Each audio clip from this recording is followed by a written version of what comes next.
Hello everyone, welcome to DC teachers academy. आज हम इस वीडियो में बात करेंगे बाल विकास का एक महत्वपूर्ण टॉपिक है ब्रॉन फैन ब्रेनर का सिद्धांत।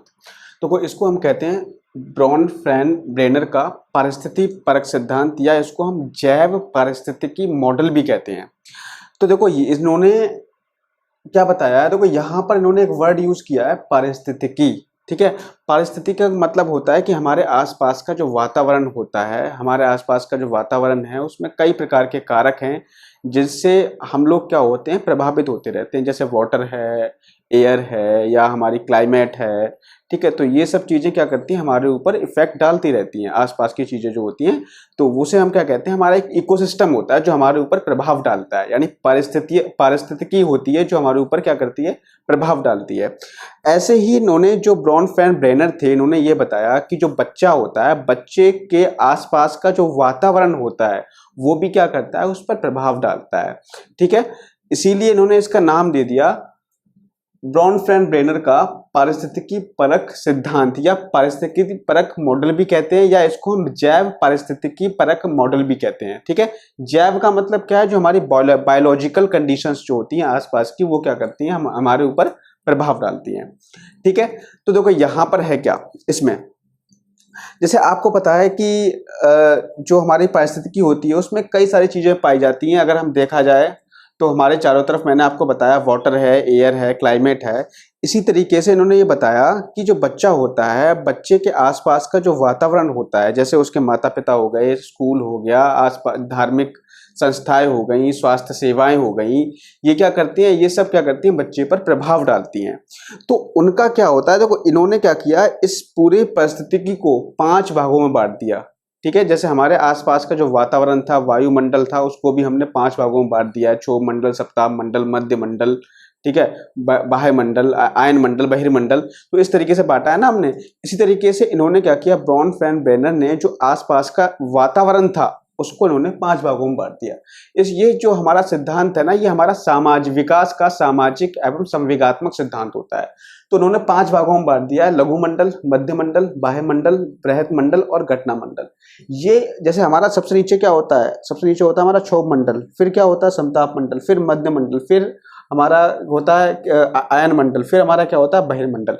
इसी तरीके से सबसे पास में, जो बच्चे के सबसे पास में होता है, जिसका बच्चे से सबसे पहले सामना करना पड़ता है बच्चे को, वो हमारा होता है लघु मंडल, फिर उसके बाद आता है मध्य मंडल, फिर आता है बाह्य मंडल, फिर आता है बृहत मंडल, फिर आता है घटना मंडल। ठीक है, इतनी बात समझ में आ गई। अब देखो यहाँ पर मैंने आपको एक डायग्राम बना के समझाया कि जो सबसे अंदर क्या है, ये हमारा व्यक्ति है या बच्चा है बीच में। ठीक है, अब बच्चे की उम्र और स्वास्थ्य भी क्या करते हैं, एक तरीके से ये भी क्या करते हैं, ये भी प्रभाव डालते हैं बच्चे के सामाजिक व संवेगात्मक विकास पर। अब यहाँ पर बच्चा हो गया, बच्चा सबसे पहले जो आएगा वो सबसे पहले संपर्क में आएगा किसके, लघु मंडल के संपर्क में आएगा। ठीक है, लघु मंडल क्या है, लघु मंडल एक ऐसा मंडल होता है, एक ऐसा वातावरण होता है जिससे बच्चा सबसे पहले संपर्क में आता है। जैसे उसका परिवार है, बच्चा जब बड़ा होगा तो परिवार में बड़ा होता है भाई, जो आपके स्कूल हैं, साथी संगी हैं, ठीक है, धार्मिक समूह, मतलब जो आपका जो धर्म है, आपके परिवार का जो धर्म है, स्वास्थ्य सेवाएं हैं, ये क्या करती हैं, लघु मंडल में आती हैं, और ये बच्चे पर सबसे पहले प्रभाव डालने वाली चीजें जो होती हैं वो यही होती हैं। तो इसमें क्या करता है, बच्चा इन सब चीजों के संपर्क में आता है। लघु मंडल में स्कूल, साथी संगी, परिवार, स्वास्थ्य सेवाएं या धार्मिक समूह के संपर्क में आता है। फिर उसके बाद में देखो मध्य मंडल, मध्य मंडल में जो बताया गया है वो क्या है, देखो मध्य मंडल में जो होता है ये क्या करता है। अब देखो मध्य मंडल में जो बेसिक चीज से जो आती है वो अंतःक्रिया आती है। मध्य मंडल में अंतःक्रियाओं का संबंध,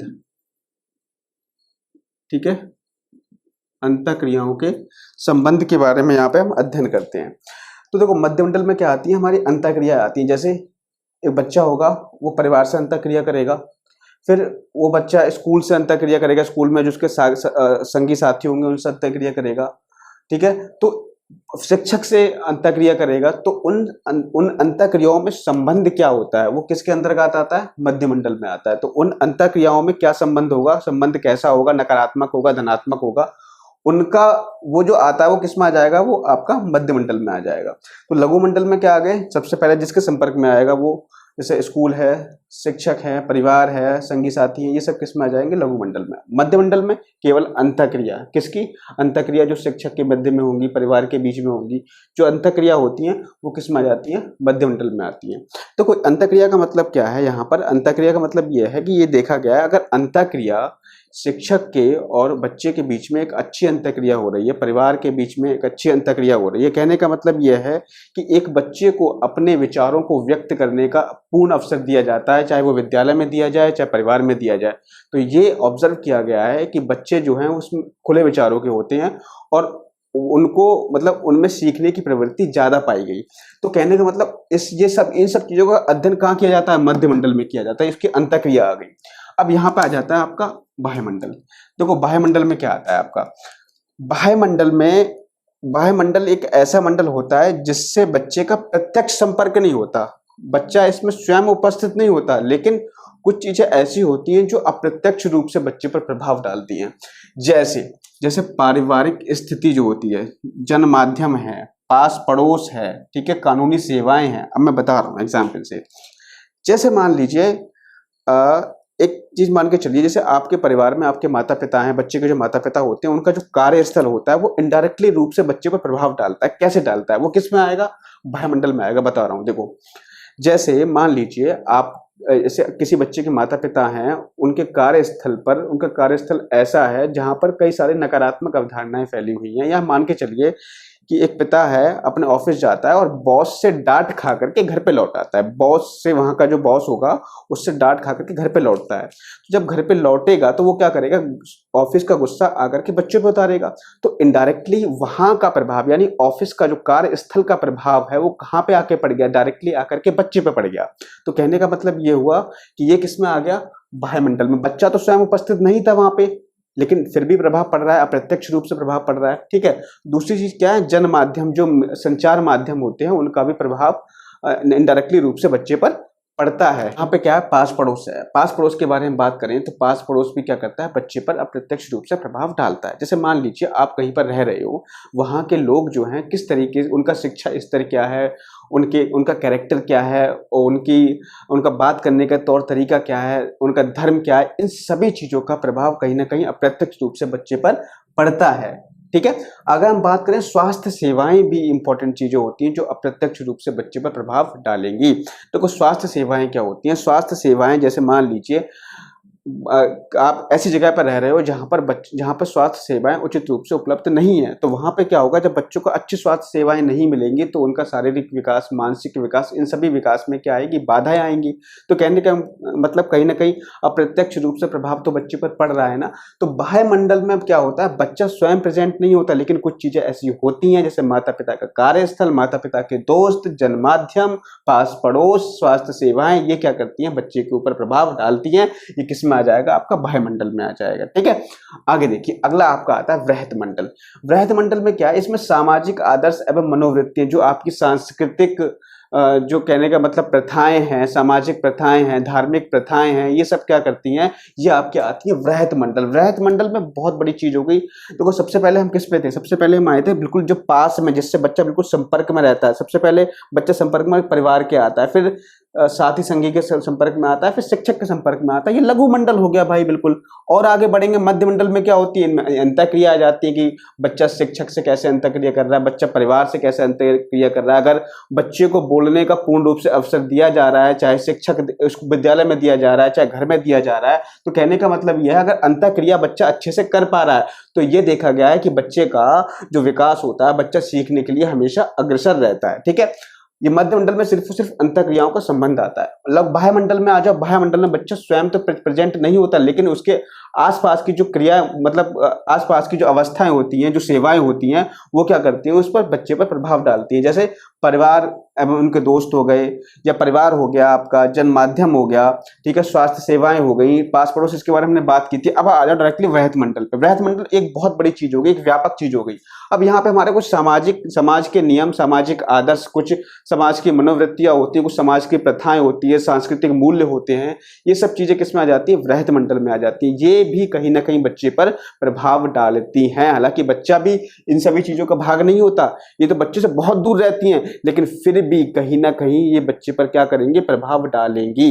देखो देखो मैं आपको एग्जाम्पल देके बताता हूँ। जैसे मान लीजिए कि जो कुछ मुस्लिम देश होते हैं ना, मुस्लिम देश जो होते हैं वहां पर ये देखा गया है कि एजुकेशन के मामले में हम बच्चों को यानी पुरुषों को ज्यादा वरीयता दी जाती है, महिलाओं को पीछे रखा जाता है। लेकिन अमेरिका देख लो, अमेरिका में पुरुष और महिला दोनों को एक साथ वरीयता दी जाती है। तो इन सभी चीजों का यानी वहां के जो सांस्कृतिक मूल्य हैं, वहां की जो सामाजिक आदर्श हैं, समाज के आदर्श हैं, इनका बच्चे पर इनडायरेक्टली प्रभाव पड़ रहा है, नहीं पड़ रहा है? पड़ रहा है ना।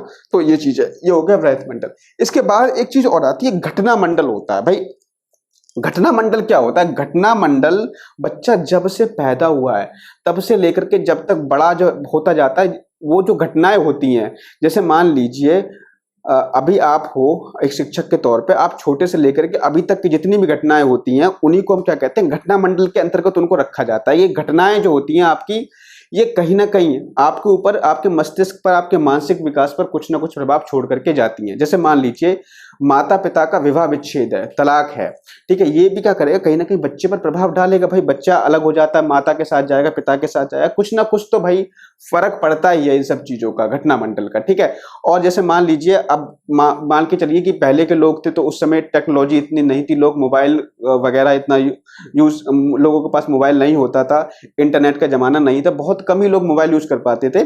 अब आज देखो हर एक बच्चे के हाथ में मोबाइल है, हर एक बच्चा जानता है मोबाइल के बारे में, ठीक है। तो कहने का मतलब यह है कि अभी के जो बच्चे के नैतिक मूल्य हैं, नैतिक आदर्श हैं, वो पहले के बच्चों के नैतिक मूल्यों, नैतिक आदर्श से क्या होंगे, अलग होंगे। तो घटना मंडल क्या है भाई? घटना तो एक ये हुई ना हमारे टाइम पे, कि हमारे टाइम पे इंटरनेट का बहुत ज्यादा विकास हो गया, एक नई टेक्नोलॉजी आ गई, तो ये भी क्या है, घटना मंडल हो गया, ठीक है। घटना मंडल में और देख लीजिए कोई ऐसी घटना जो बच्चे के दिमाग में प्रभाव छोड़ जाए, कुछ भी हो सकता है वो, तो वो सब क्या आ जाता है, घटना मंडल के अंतर्गत आ जाता है। प्रत्येक बच्चे के लिए घटना मंडल अलग अलग होता है, ठीक है। तो ये सब चीजें थी। ये क्या था, ब्रॉन फ्रैन ब्रेनर का पारिस्थितिकी परक सिद्धांत था। इन्होंने क्या किया था, जिस तरीके से वायुमंडल को हमने 5 भागों में बांटा है ना, उसी तरीके से इन्होंने जो बच्चे के आसपास का वातावरण होता है उसको 5 भागों में बांटा था, लघुमंडल, मध्यमंडल, बाह्यमंडल, बृहत मंडल और घटना मंडल, ठीक है। तो ये मैंने आपको बता ही दिया है। और अगर आपको वीडियो अच्छा लगा है तो यूट्यूब चैनल को सब्सक्राइब करिए, शेयर करिए, और मिलते हैं आपको नेक्स्ट वीडियो में। Thank you, have a nice day.